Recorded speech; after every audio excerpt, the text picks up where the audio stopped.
Hey guys, this is No Solution. I'm Scott, and a little kind of different video today. Originally, I wanted to talk about the prototype demo by Celtic Frost. Yes, I know, Celtic, not Celtic. Um, it was released in 2002 on the reformation of the band, and was never really officially released. I think that the Metal Archive says 30 copies went out to industry people and whatnot. And it was another 4 years until they actually recorded an album. So that was my starting point. And then I decided, well, they had another demo before that, the Nemesis of Power demo from '93. So this kind of grew into what happened in between Vanity Nemesis, their last album before they broke up, and then the comeback album, Monotheist.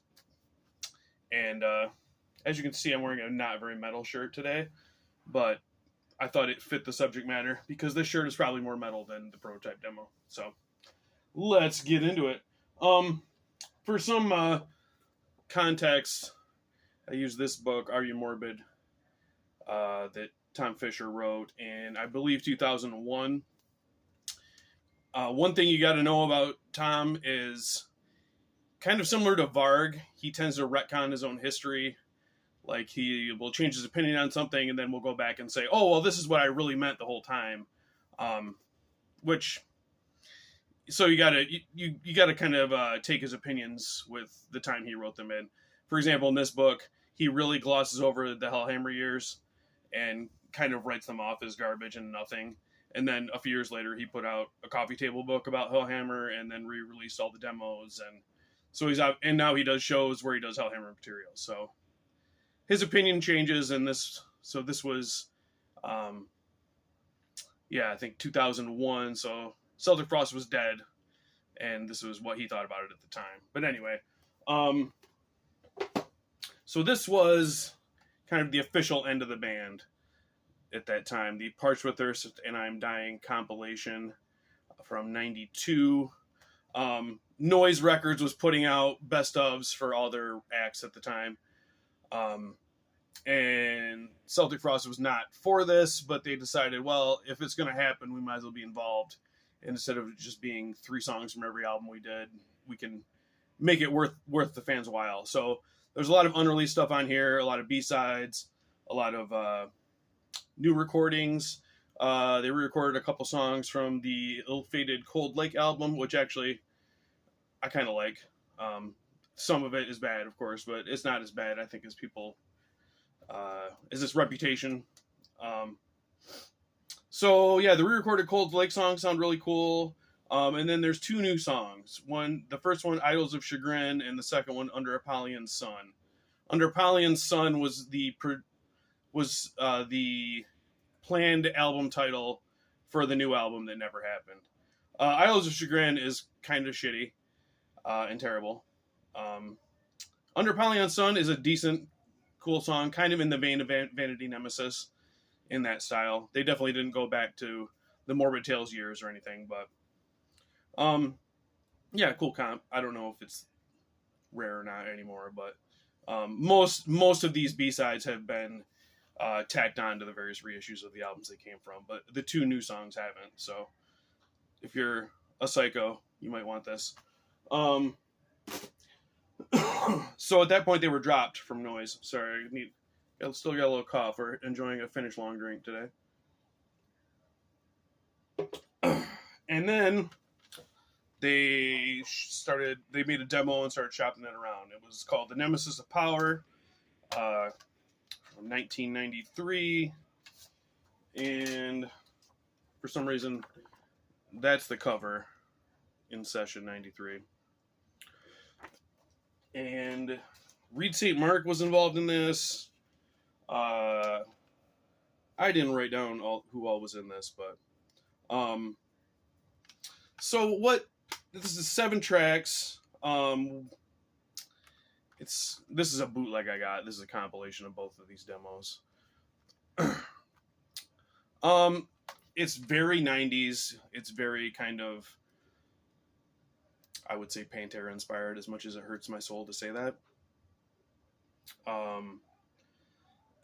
Nothing really that exciting on it, except, well, There's a kind of like a techno remix of Carmina Burana on here, which is kind of cringe.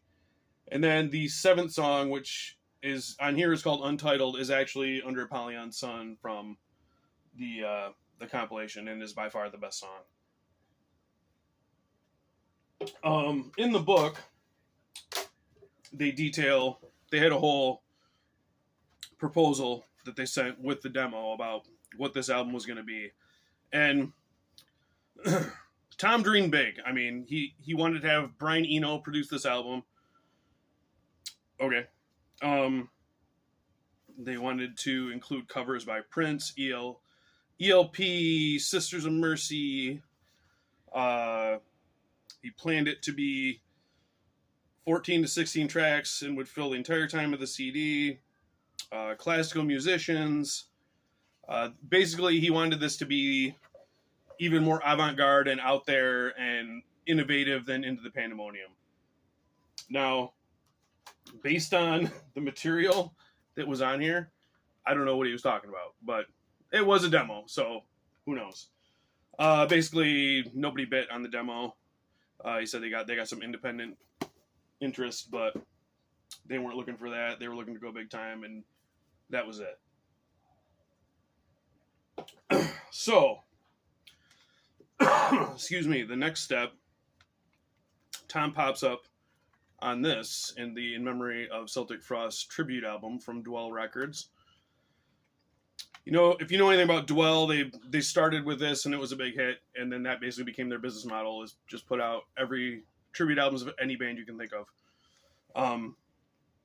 So on here, a band called Apollyon Sun shows up, and there's Tom Fisher. And they do a cover of Babylon Fell on here. Kind of 90s it up a bit, but it's pretty faithful to the original song.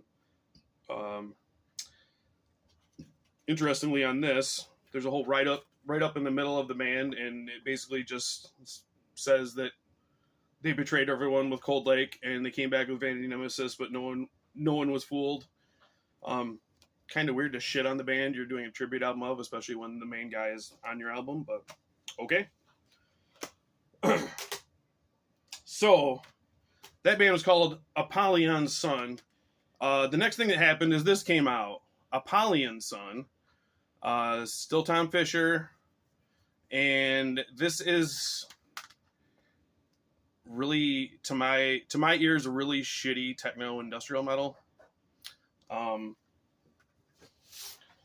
The vocals I wrote down sound like Andrew Eldritch, but after he'd been hit in the head with a hammer. Just junk. And there's the full length. And of course, once again, laugh at me that I think these are junk and I own them. And you can say, hey, you know, this isn't supposed to be Celtic Frost. Let the guy do something different. But he does a cover of Messiah, the Hellhammer song, and makes it all techno and shitty on here. There's Human 3 on here, which Human 1 and Human 2 were intro tracks on other Celtic Frost albums. So he's making the connection. And so, you know, I'm not the asshole for being mad that he made a connection that doesn't have anything to do with what he's doing now. So that goes on for a while. Then,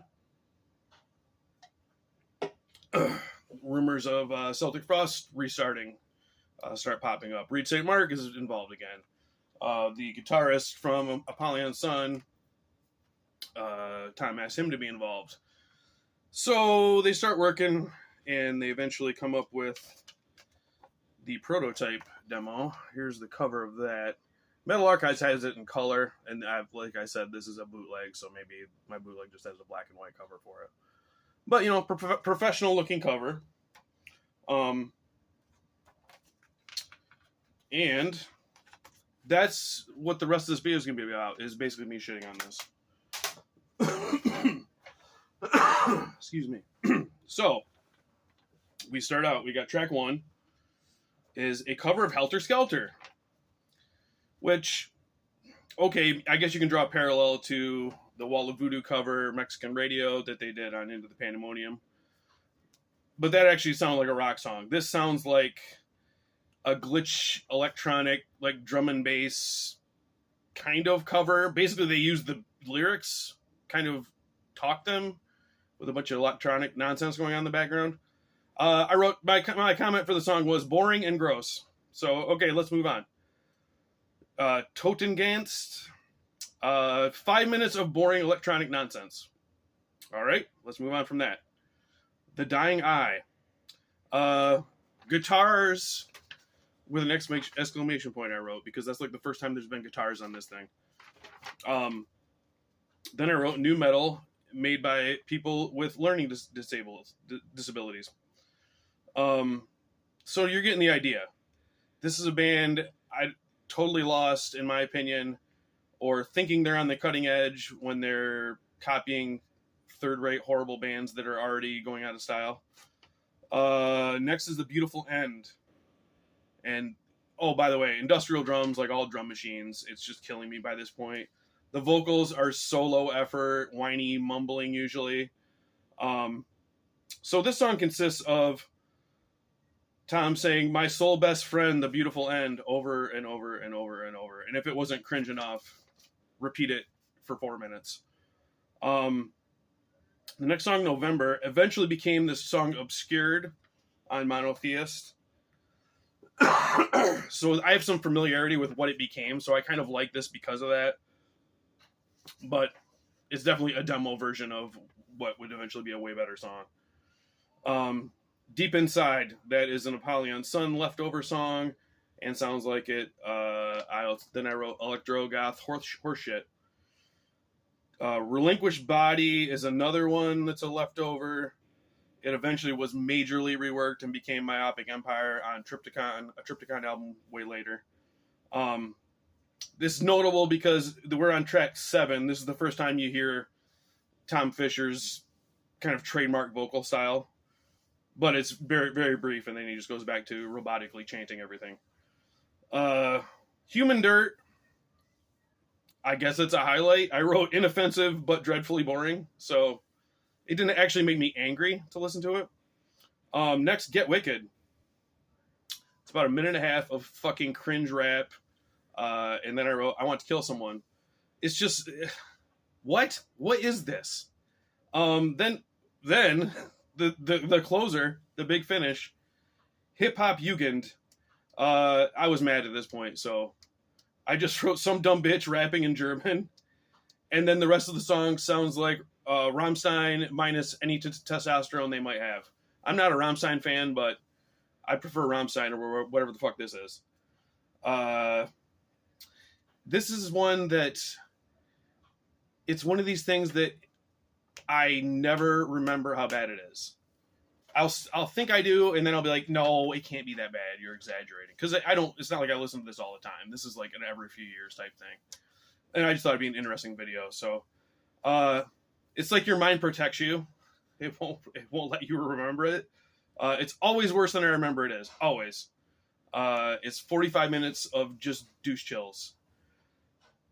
It's avant-garde in the same way as a mental patient smearing their shit on the wall is an avant-garde painting.